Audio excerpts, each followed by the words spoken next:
are going to go on a little bit of a tour of the Woonasquatucket River Greenway. We're going to check out something really special that WRWC played a huge part in bringing to the Wooney River. So today we are going to be talking about fish ladders. Fish ladders are these really special ladders that can be designed in all sorts of different ways to help fish get upstream. So you may be wondering, why does the fish need to get upstream? Why can't they just get upstream on their own? And those are really great questions. When we look at our different fish passage areas, there's actually 5 that we're going to be going to today. You are going to see how big these obstacles can be for our fish friends when they're trying to swim upstream. Lots of different types of fish do something really important in our rivers, and that's they actually are born in the river. They swim out into the ocean to get nice, big, strong, eat lots of other fish, and then when they're ready and they become an adult and they're ready to have babies of their own, they actually swim all the way back to the river that they were born in order to lay their eggs. That's a behavior that we commonly refer to as anadromous or diadromous movement. And lots of our fish friends, such as the river herring, that is so important because it's at the bottom of our food chain. That's something that they do, so it's really important. We want those river herring in our river.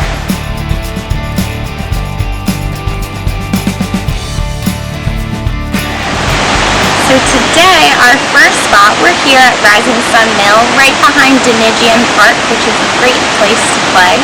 And we are going to check out the first fish ladder. So come with me, let's take a look, and we're going to check out the Rising Sun fish ladder. Completed in 2007, the Denial fish ladder, or a type of FISHWAY, passes the first dam on the lowest part of the river before the tidal waters. Along with the fish ladder, we have a viewing platform above, providing great views of the herring as they return upstream in the spring. This is actually the location for where we do our fish count every year starting in the spring, where we can actually watch the river herring swim upstream to lay their eggs. So this is also the site where we conduct our electrofishing assessment every year around August. So now that we've seen our first fish ladder in our fish passage series, we are going to head over to where PARAGON Dam once was and see what is there now. Let's take a look.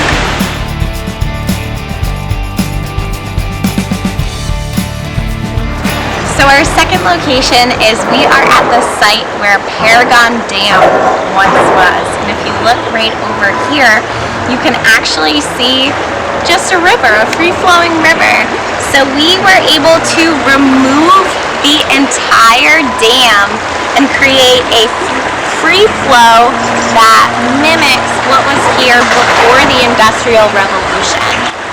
So I bring up the Industrial Revolution because that's really when all of these dams were entering our waterways. So back in the day when we had all of these businesses and big factories along our river making tons of goods, making automobiles, clothing, jewelry, you name it, they needed power in order to run their factories. And so one of the easiest, quickest, biggest ways to grab power for their factories is they would actually dam portions of the river. They would use these big giant water wheels, and the water wheels would turn the water and create energy for the factory to use. So that's why we have so many dams.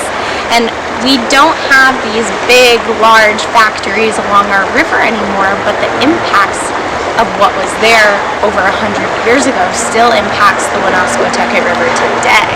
So we still have, from the runoff from our factories, we still have pollution, which makes it difficult and impossible for us to swim in the river, for us to drink the water, for us to even eat the fish from the Woonasquatucket because of that pollution.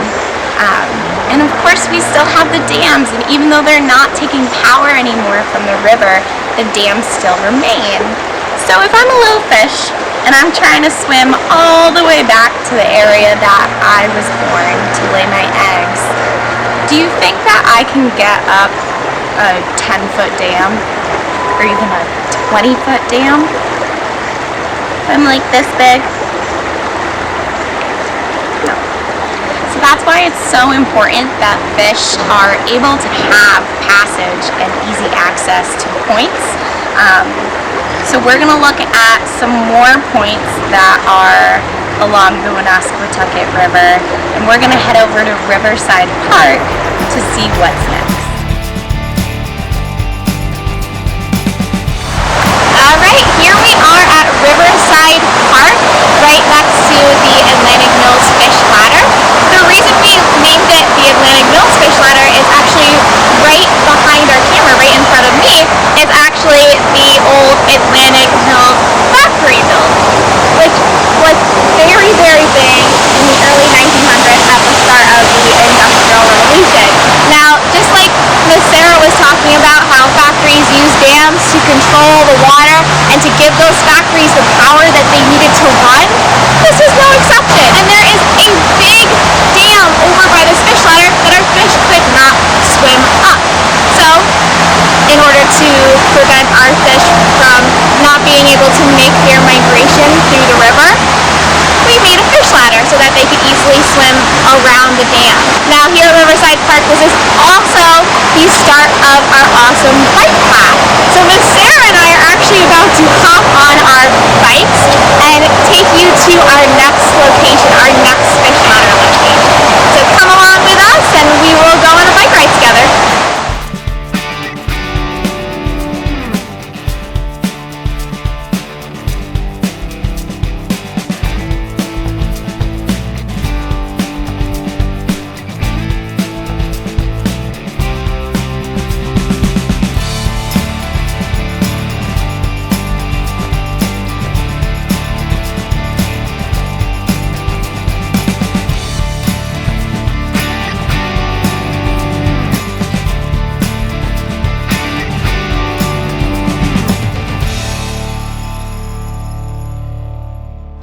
So this fourth site is actually where a dam once was. So we are at the site of where the DYERVILLE Dam used to be.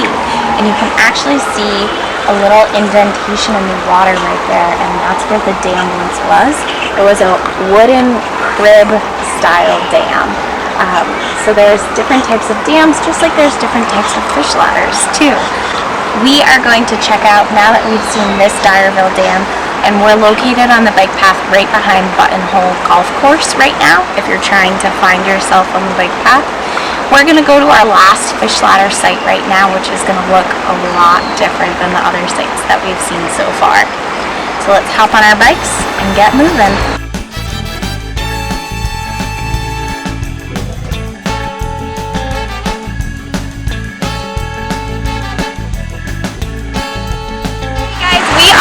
Our last stop, we are at the MANTON Dam and FISHWAY, as you can see over here right outside.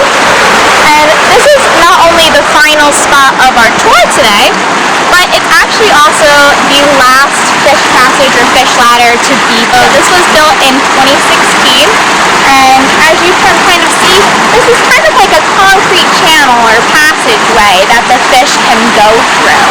So it's almost like a really windy road, or even more like a slide, whereas the other ones that we saw were more like a set of stairs or like an actual ladder. This one's kind of like a slide or a little tube that the fish can go. Now, we are at the last stop of our fish ladder tour today, and this is actually, for most fish, the last stop for them as well. This is like their destination. We talked about how fish need to swim around those dams. They need to get to a point where they can actually have their babies and lay eggs so that more fish can grace our rivers and ponds. So this would be where they would stop. This would be where most of them lay their eggs and have their babies and all of that fun stuff. So before we end today's journey, I just wanted to end on a positive note and say that these fish ladders that we just saw today and the removal of all these dams actually actually helped to improve the health of our Woonasquatucket River. We count the fish every year that want to come through and make babies and spawn. Every year we see that it kind of improves a little bit. In fact, one year we actually found 40,000 fish running through our fish ladders trying to go through and make their own babies, which is awesome. That tells us that the health of our river is actually improving. It's actually getting better because more fish want to live. We're seeing more fish population growth. More fish want to live here. It's becoming a healthier ecosystem and habitat for those fish to live in, which is great. Thank you guys so much for joining us on our bike ride and our tour of fish